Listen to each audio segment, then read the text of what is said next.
Magandang panonood mga ka-Vistap. Welcome sa Visayas Top Channel.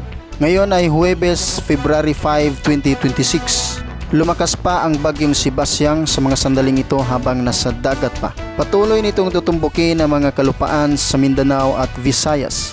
Sa pinakabagong ulat ng Pag-asa, signal number 2 ang mga lugar na ito sa Visayas.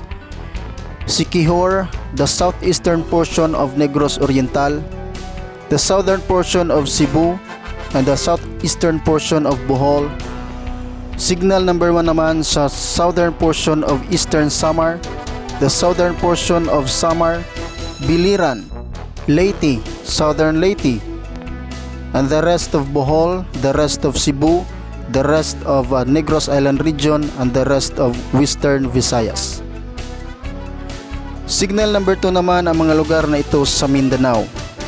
Surigao del Norte including Siargao, kasama na ang buong Caraga region at ilang bahagi ng Northern Mindanao.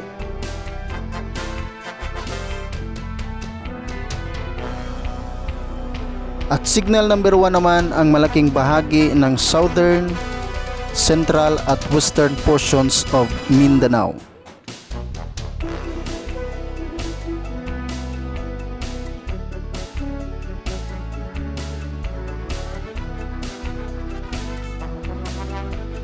Lakas ng hanging dala ng bagyo umabot sa 65 km per hour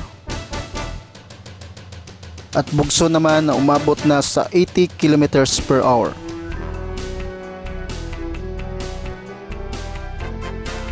Huling namataan ang mata ng bagyo sa layong 295 km east of Hinatuan, Surigao del Sur.